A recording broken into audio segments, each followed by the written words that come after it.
Assalamualaikum warahmatullahi wabarakatuh. Bersama saya Irwan Syah. Saya akan menjawab pertanyaan terkait soal ujian oceanografi.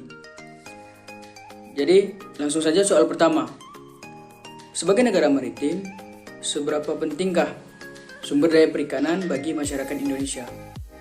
Jadi, sumber daya perikanan sangatlah penting karena masyarakat Indonesia sedikit banyaknya adalah memiliki profesi sebagai nelayan, di mana mereka menangkap ikan dan bergantung hidup dengan ikan ataupun sumber daya yang ada di laut.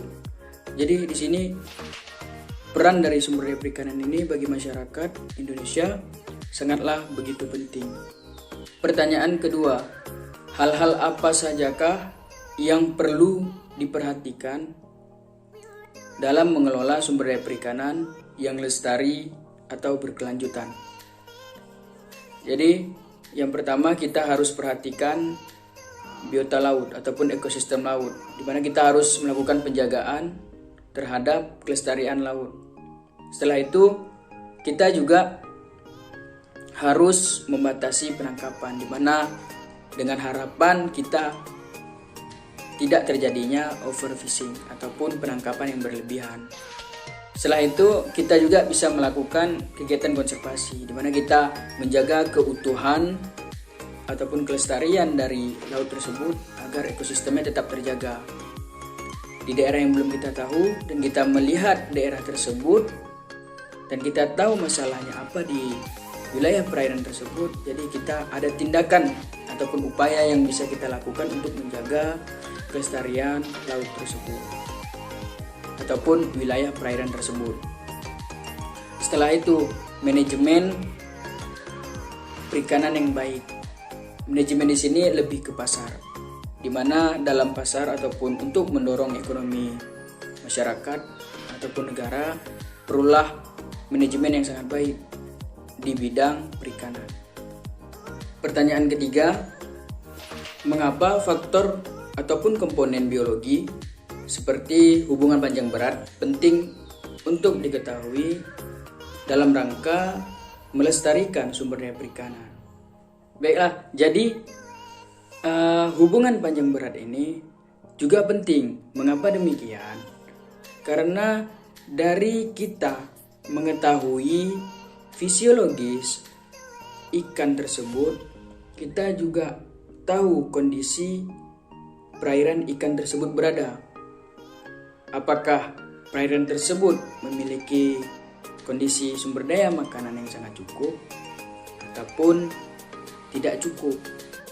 Ketika sumber daya cukup, maka ikan akan lebih besar ukurannya secara total dengan kasat mata. Dan jika sumber daya makanan ikan di wilayah tersebut sedikit, maka ukuran ikan secara kasat mata dan tanpa ada perhitungan yang lebih spesifik, ikan akan terlihat lebih kurus. Jadi dari upaya tersebut, dari perhitungan tersebut, kita mengetahui kondisi wilayah perairan, sehingga kita bisa melakukan upaya-upaya untuk tetap menjaga kondisi normal ikan tersebut. Pertanyaan keempat,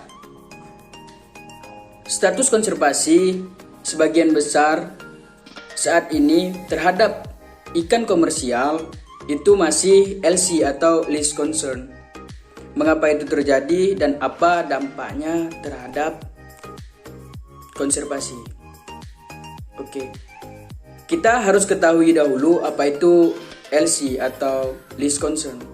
Least concern di sini ialah suatu individu yang sudah dilakukan evaluasi dan dia tidak tergolong ke organisme manapun. Apakah dia termasuk terancam?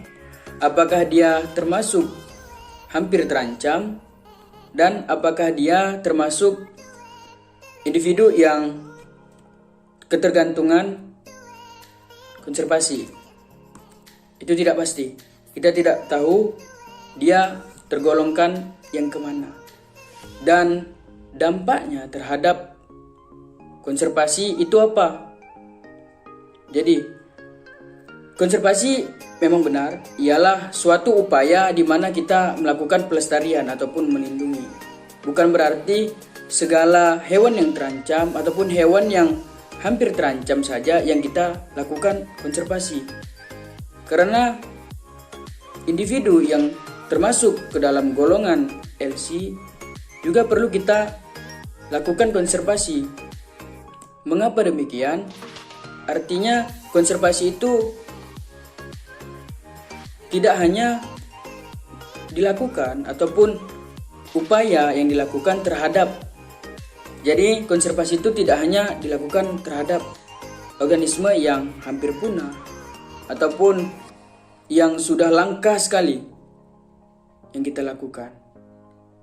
Kita tidak menghilangkan hakikat konservasi dan kita juga harus melakukan konservasi terhadap hewan-hewan yang tergolong ke dalam LC. Terima kasih. Assalamualaikum warahmatullahi wabarakatuh.